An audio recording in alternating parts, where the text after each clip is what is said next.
Glória a Deus. Damos início ao nosso culto nesta noite. Você é convidado a abrir comigo a sua Bíblia no texto que vamos refletir nesta noite. Encontra-se em Esther, capítulo 4, e nós vamos ler um versículo, versículo 14, sob o tema Tempo de fazer a diferença. Tempo de fazer a diferença. Sob este tema, nós, a partir deste texto, nós teremos um momento de reflexão na palavra de Deus, e prometo ser breve aqui, para que possamos tirar aprendizado, lições para a nossa vida. Irmãos, a Bíblia tem uma finalidade: nos ensinar, nos modelar, nos equipar. Se esse propósito não estiver acontecendo na nossa vida, a Bíblia não está errada, a falha não está na palavra, porque a palavra é inerrante, é perfeita, ela não contém, ela é a palavra de Deus. Então, nessa certeza, nessa convicção, se alguma coisa está em falha entre nós e a palavra, não há dúvida, nós é quem somos o culpado. Alguma coisa precisa ser consertado para que nós estejamos alinhados com a palavra. Portanto, a partir deste texto, Esther, capítulo 4, vou ler o versículo 14, que assim diz: porque se você ficar calada agora, de outro lugar virá socorro e livramento para os judeus, mas você e a casa de seu pai perecerão. Mas quem sabe se não foi para uma conjuntura como esta que você foi elevada à condição de rainha. Deus, em nome de Jesus, pedimos a ajuda do Teu Espírito Santo nesta hora de meditação na Tua palavra. Nós queremos ser alertados, orientados, despertados. Para isso nós pedimos que o Teu Espírito Santo promova isso em nós, para que além da letra, da tinta no papel, possamos alcançar a verdade da Tua palavra para nós nesta noite. Fala ao nosso coração, usa minha vida, em nome de Jesus eu te peço, amém, amém. Tempo de fazer a diferença, tempo de fazer a diferença, tempo de fazer a diferença. Sob este tema, e a partir desta passagem, nós vamos abrir um pouquinho nossa compreensão, e aí tirarmos ao término desta reflexão algumas considerações, algumas lições para a nossa vida. Então o primeiro ponto é entender o texto, o seu contexto, para aprender com a palavra, para sermos orientados pela palavra, irmão. A palavra é o poder de Deus para a salvação de todo aquele que crê. Pois bem, o contexto histórico deste livro, e mais especificamente do texto que nós acabamos de ler, ele se dá no tempo de mais ou menos 460, 480 anos antes de Cristo. Este é o tempo mais ou menos da cronologia, da localização desse episódio. Estamos a 480 anos antes de Cristo. Aqui está no império, no reino dos Medo-Persas. Eles que governam o mundo nesse momento.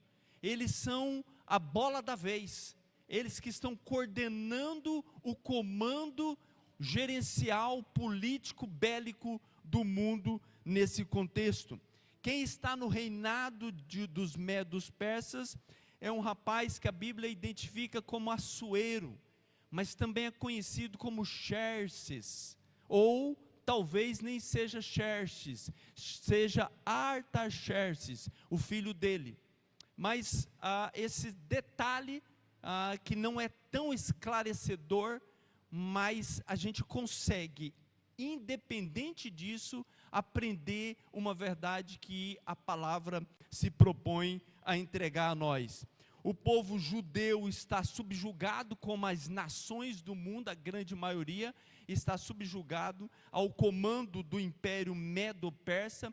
Os medos e os persas se juntaram e então constituíram o Império Medo-Persa e subjugaram o mundo. A capital, a metrópole de então, da época, desse momento, pelo texto, é Suzã.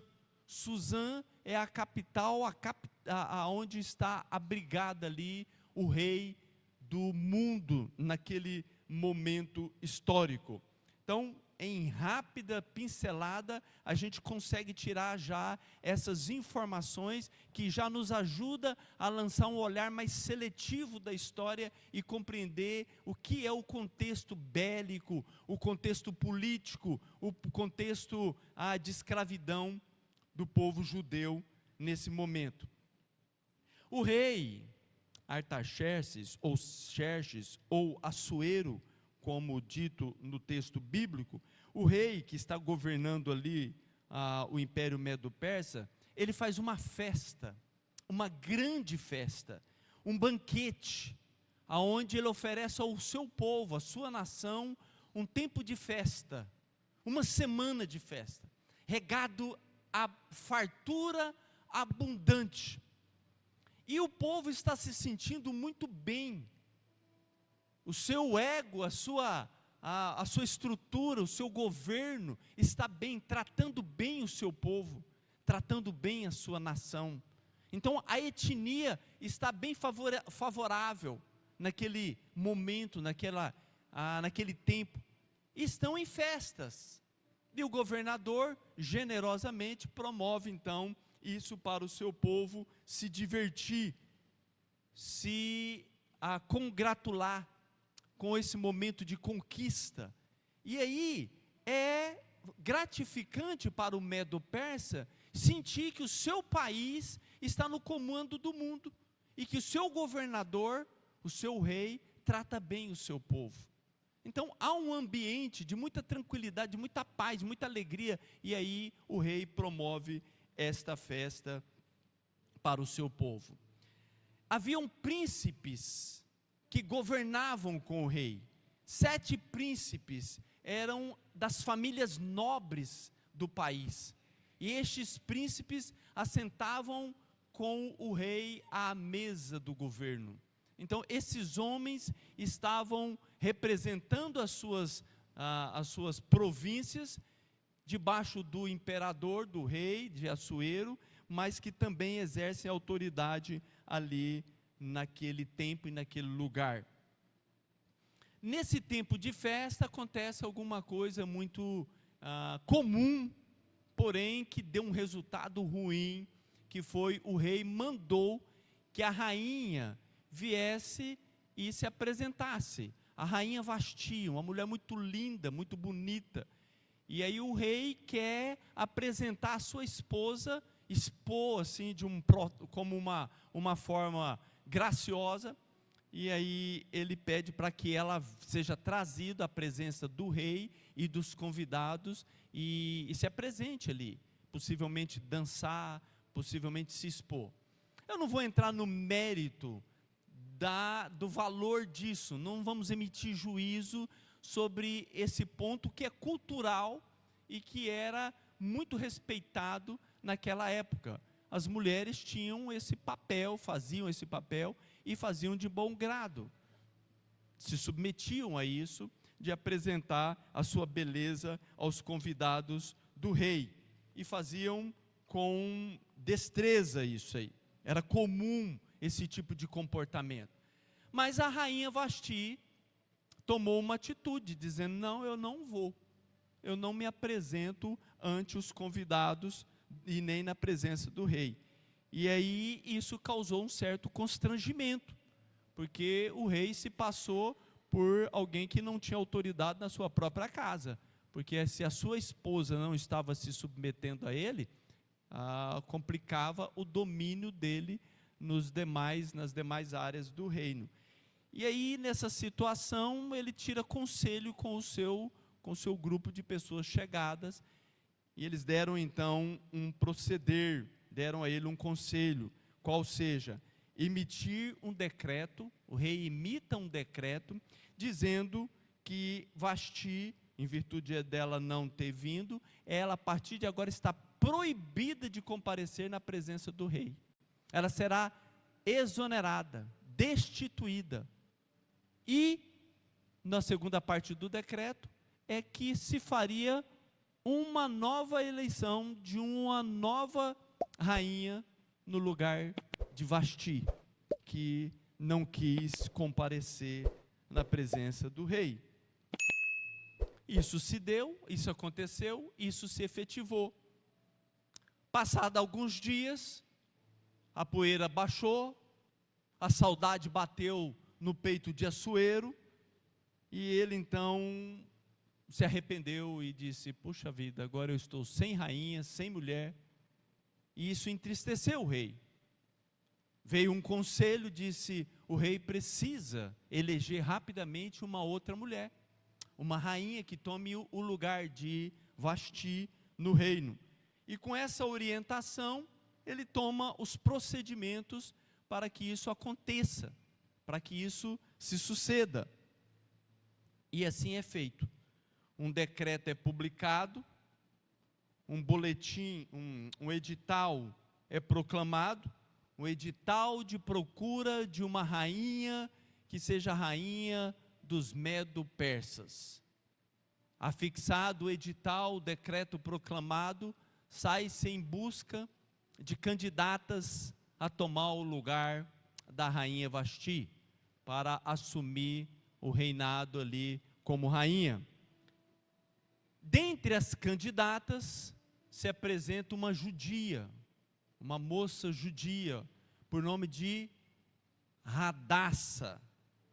Radassa era o nome judaico, o nome hebraico, depois veio a se tornar Esther, que dá nome ao livro que nós acabamos de ler. A Radassa então escreve seu nome lá, como sendo candidata, forte candidata, a concorrer como rainha, e a concorrência então se dá, e Radassa, depois Esther, entra nessa competição. Um pouquinho sobre Radassa. Radassa era uma moça órfã, de pai e mãe, havia sido criada pelo primo, o primo a tomou por filha, e nesse cuidado, deu a ela todos os carinhos, todas as preocupações de um pai para com a filha, e ela então foi criada nesse ambiente de órfão, porém, assumido, o primo dela assume a paternidade, e ela assume e fica nesse ambiente, um ambiente um tanto de dor no coração, pela ausência dos pais, mas suprido pela presença daquele que foi muito presente na vida dela. Era uma moça muito bonita, muito formosa, diz a palavra. O corpo dela, a estrutura física dela, era uma mulher muito bela, bonita. São os termos, são os adjetivos que a palavra usa com relação a Radassa. E então ela cai na graça de Assuero, e ela é eleita rainha, a rainha dos Medo-Persas, a judia que se torna rainha de uma nação que subjugava todas as nações, a nação poderosa da terra, e a judia passa a ser então a rainha desse povo, e ela recebe a coroa, ela é coroada rainha naquela nação. Olha, percebe, irmãos, eu estou avançando com você, fazendo uma sequência cronológica dos fatos, do que vai acontecendo, para você perceber como alguém que está de fora do processo progressivo, evolutivo, de uma situação que vai se desenhando, para culminar num ponto, que a gente vai perceber, mais aqui, mais à frente, um curso, alguma coisa, uma mão por trás disso, um leito que conduz as águas de um rio, de um córrego, de um igarapé. Há um traçado estabelecido, desenhado, preparado. Então você vai percebendo todo esse desenhar, todo esse desenvolver, toda essa evolução. E aí nós temos uma nova realidade, qual seja, a órfã que vai morar no palácio, a órfã que vai ser a rainha, que vai dar as ordens, que vai dar o comando. A órfã, aquela que não tinha pai nem mãe, agora será a mãe de uma nação, pela experiência vivenciada no seu lar. Por consequência, é extensivo ao seu pai, que na verdade era seu primo, mas que fez papel de pai, Mordecai. Ela abriu portas para que esse homem também tivesse acesso ao palácio. Esse homem também pôde entrar no coração do comando do governo mundial. E há todo um desenrolar de situações, e há uma situação que ele colabora para que o rei que estava debaixo de um ataque, de uma traição, de uma situação de tirar, subjugar o reino, ele percebe isso e ele denuncia isso para o rei, e as pessoas articuladoras daquele projeto de destruição do rei são pegas e são levadas a julgamentos e são executadas. Então ele tem uma contribuição na vida daquele rei, e ele tem um acesso então no palácio. Ocorre que no mexer das cadeiras, dos cargos políticos, do ocupar cargos no comando do reinado de Assuero, Assuero elegeu um rapaz chamado Amã, que ocupou um cargo elevado, um ministro do reinado de Assuero. Então, Amã, ou Ramã, vai desempenhar uma posição importante dentro do reinado.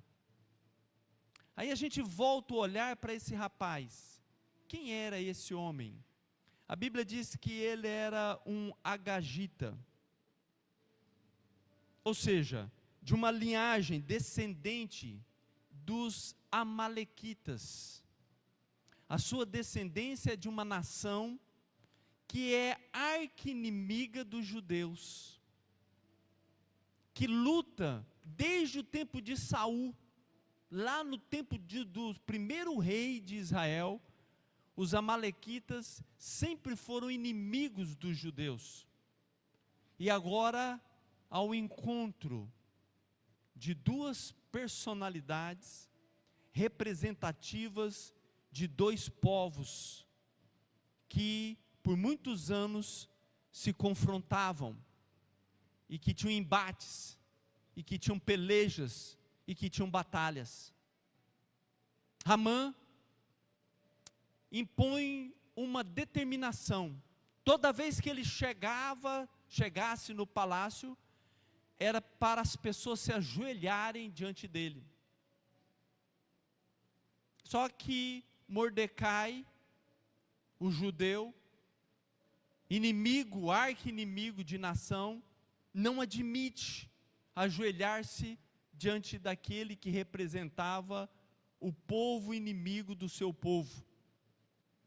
E ele então resiste esse comando, essa ordem. Aí Amã,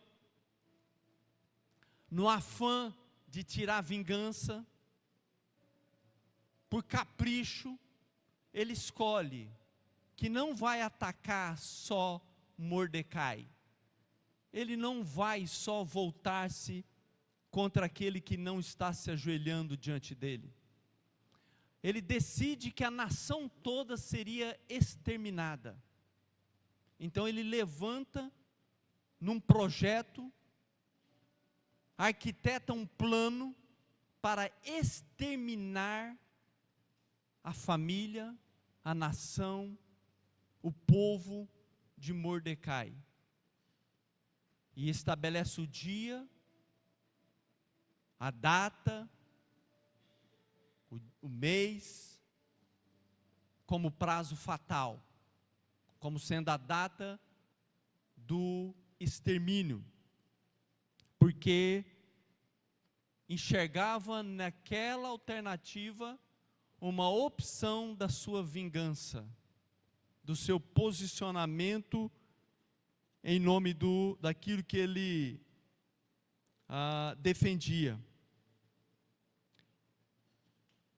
E aí nós vamos evoluindo nesse projeto, nesse plano maquiavélico, um plano das trevas para exterminar o povo. Portanto, esse é o histórico, esse é o contexto histórico dessa visão panorâmica que você consegue ter, e possivelmente você já é conhecedor dessas informações, você que já conhece o livro, você que conhece a Bíblia, você que a lê. Então eu estou só refrescando você de um contexto geral histórico, de um momento em que o livro, e mais especificamente o versículo lido, se reporta. É isso que está acontecendo aqui. Esse é o momento, esse é o texto. E eu vou voltar ao texto. Diz assim, eu vou ler a partir do versículo 12, vou voltar um pouquinho. Estas palavras de Esther foram transmitidas a Mordecai. Então Mordecai pediu que respondessem a Esther: não pense que por estar no palácio real você será a única entre todos os judeus que conseguirá escapar. Porque se você ficar calada agora, de outro lugar virá socorro e livramento para os judeus. Mas você e a casa de seu pai perecerão. Mas quem sabe se não foi para uma conjuntura como esta que você foi elevada à condição de rainha. Porque se você ficar calada agora, de outro lugar virá socorro e livramento para os judeus. Mas você e a casa de seu pai perecerão. Mas quem sabe se não foi para uma conjuntura como esta que você foi elevada à condição de rainha. Uau! Você percebe uma sequência de atos, de fatos, e onde culmina isso, onde isso chega, onde isso se dá. Em virtude dessa situação de tentativa de extermínio, o povo então toma uma reação, toma uma atitude. O povo então toma uma atitude, qual seja, buscar Deus, buscar o Senhor. E decretam um jejum, 3 dias de intenso jejum, de abstinência alimentar, em função de uma causa, de um propósito, de um objetivo, jejum, e uma ação, uma atitude, um comportamento, qual seja, conversar com o rei e pedir reconsideração. Pedir reconsideração, que não leve a cabo aquela proposta, aquela atitude. E aí, como resultado dessa busca de Deus, desse compromisso com Deus, desse jejum intencional, Esther se apresenta na presença do rei, pede o seu pedido, faz a sua reivindicação. E então o quadro é mudado. Quem havia executado a tramóia, que tinha elaborado o projeto de extermínio, agora de executor passa a ser condenado, passa a ser o executado. O povo recebe total livramento. Há uma corrente que se quebra, há uma nuvem que se dissipa, há uma realidade nova que se instaura. A história é mudada. Um novo tempo vem e se impregna na realidade daquele povo. Eles são libertos da pena de condenação e são transportados para um lugar de honra, porque entendeu a situação, se posicionou, pediu misericórdia a Deus, e Deus entrou com as tratativas e mudou a sorte, mudou o rumo, mudou o destino daquela nação. Algumas pessoas questionam o livro de Esther. Algumas pessoas põem esse livro dizendo que é um livro que não fala de Deus. É o único livro na Bíblia.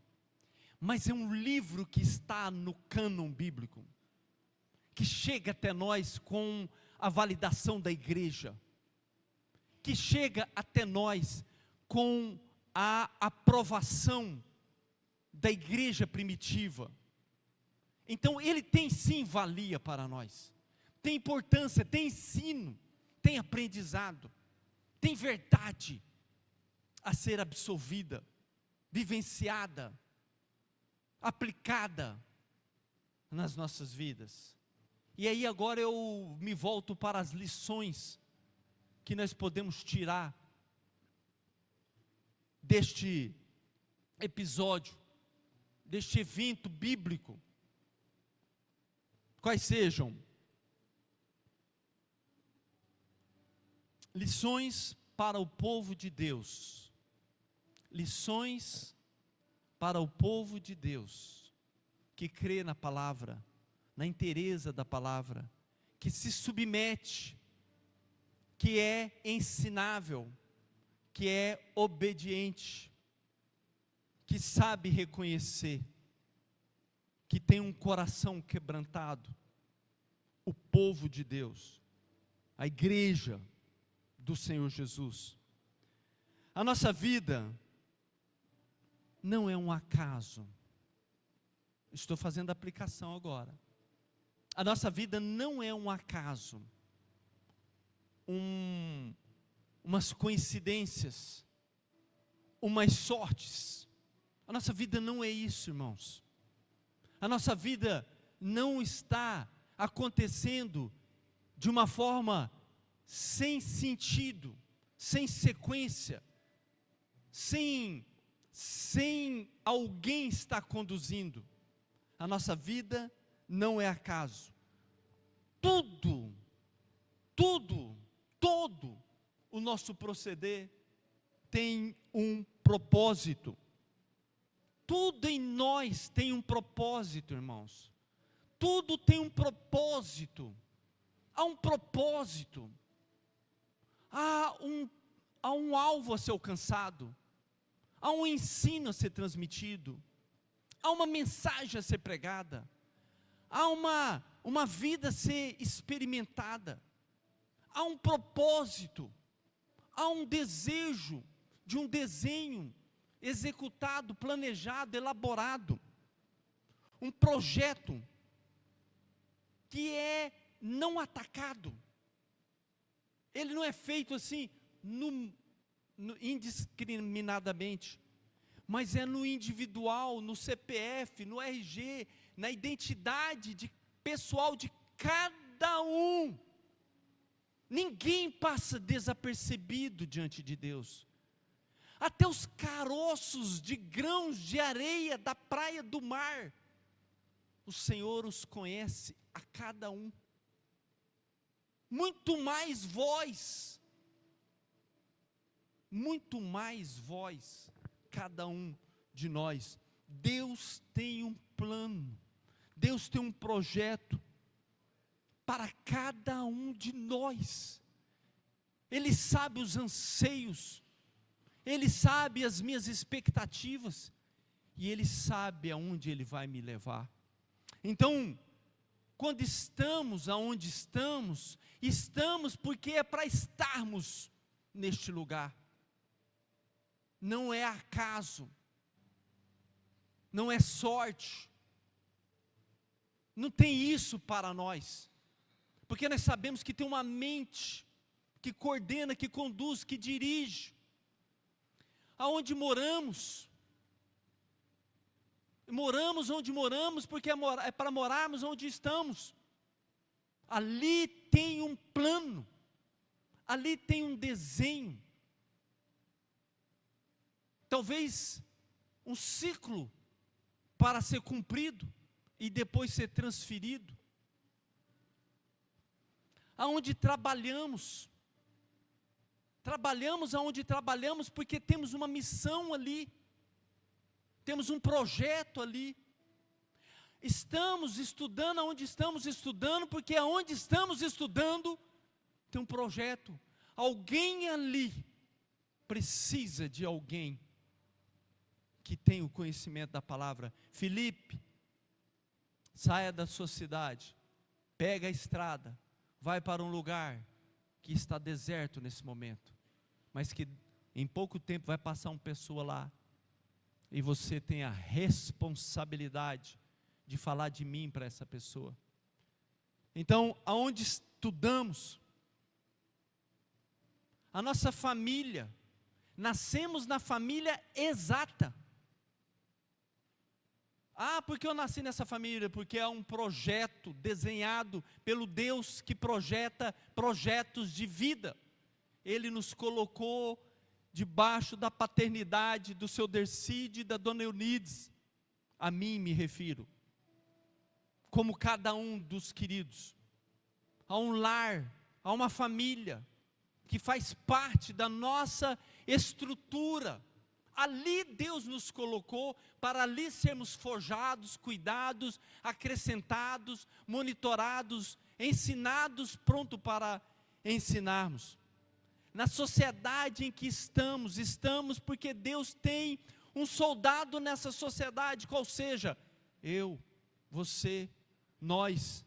Estamos na igreja que estamos, enquanto cristão, porque cabe eu estou falando para isso, para cristão. Estamos na igreja que estamos, porque Deus tem um projeto para nós nesse tempo, e nesse grupo, e nesse lugar.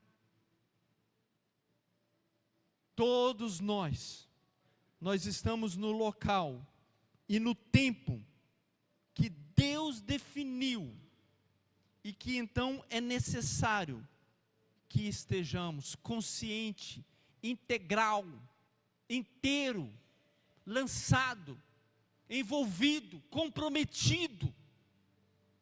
Ninguém aqui está na arquibancada, não deve pelo menos, na expectativa do que vai acontecer.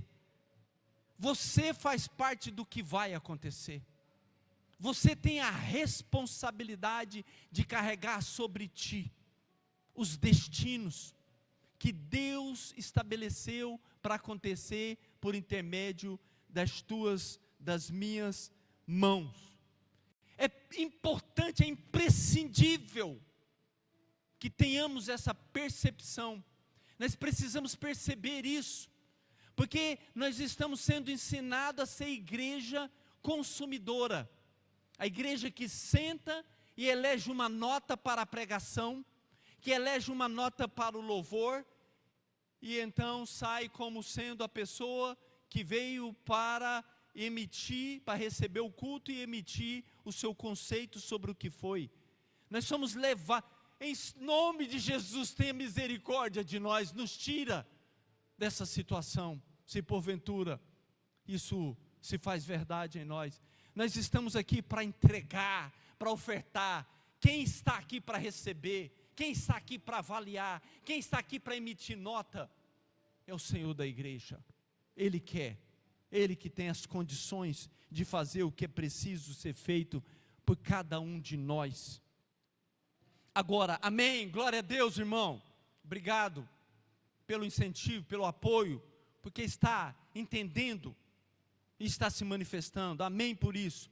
E eu vou caminhar aqui para o final, eu quero voltar ao texto e receber o alerta do texto para nós, quando o texto lido nos desperta para a alternativa de duas posições, de duas situações que a Hadassah, agora Esther, poderia tomar, e que é extensivo a nós. Nós também somos diariamente posicionados entre dois caminhos, entre duas alternativas, e qual das duas nós estamos tomando, vai fazer a grande diferença na sequência da minha vida, na sequência do meu lar, na sequência da minha esposa, do meu esposo, do cônjuge, dos meus filhos. Vai refletir lá, porque está sendo plantado aqui, terreno fértil, terreno produtivo, debaixo de uma áurea de proteção e graça, debaixo de um vento da unção do Espírito de Deus, debaixo de uma direção divina, debaixo da palavra, da santa palavra de Deus. Você percebe pelo texto que Hadassah, Esther aqui agora, é alertada para dois tipos de postura que ela poderia ter. A omissão. E Mordecai alerta ela dizendo: porque se você ficar calada agora, de outro lugar virá socorro e livramento para os judeus. Então, a posição da omissão, que a lei também atribui implicações, a posição da omissão, de ficar calado, Mordecai alerta, diz: a resposta virá, porque sempre vem. A resposta virá porque ela sempre vem. O livramento sempre vem.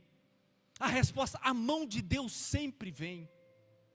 Ele está no controle, Ele está no comando. Ele ainda continua sendo Deus. A manjedoura está vazia. A cruz está vazia. O túmulo está vazio. Mas o trono não está vazio. O trono está ocupado, irmãos. O trono está bem ocupado. O trono está tomado por quem é digno de sentar no trono. E do trono Ele governa. Então, vai vir socorro, Esther. Se você se calar, o socorro virá, como sempre vem. De alguma forma o socorro virá. Mas você perderá a opção, a alternativa, a oportunidade de fazer o que Deus está colocando nas tuas mãos, Esther, para ser instrumento de Deus nesse tempo, nesse momento de livramento, de uma situação criminosa, de uma situação maldosa, de uma situação que quer exterminar com o povo de Deus. Você receberá a devida paga dos céus, se assim se comportares. No entanto, Esther, existe uma outra alternativa, a alternativa da ação, contrário da omissão, a alternativa da ação. E ele então pergunta, uma pergunta retórica naturalmente, E ele diz: mas quem sabe, se não foi para uma conjuntura como esta, que você foi elevada à condição de rainha, à condição de importância, à condição de poder, ter poder de definição, de decisão. Sim, quem sabe não é para esse propósito. O Senhor nos envolve em questões dos céus. Milena, por favor, traga a equipe de louvor aqui para frente. O Senhor nos envolve em questões concernentes os céus. Nós somos levados a participar de ações que terão resultados na dimensão espiritual. Diferente de escolher a cor de uma camisa, que sapato eu vou usar hoje. Diferente disso, decisões que refletem em vidas, no reino. E o Senhor nos dá a oportunidade de estarmos envolvidos nisso, irmãos. Nos dá a opção da ação, do posicionamento, do estabelecimento, de firmar uma verdade, de lançar uma estaca, de lançar uma âncora, que se mantém seguro. Portanto, não devemos nos excluir da função de definições, de respostas, que os céus aguardam de nós. Há uma obra a ser feita, há um inferno a ser despovoado. Quem vai fazer isso? A quem enviarei? Quem há de ir por nós? Então, numa repassada aqui, para fechar esse raciocínio, há uma história sendo escrita, há eventos acontecendo, e há pessoas, feito nós, sendo envoltas nisso. Como vamos nos comportar diante das situações? Isso vai definir destinos, define futuro.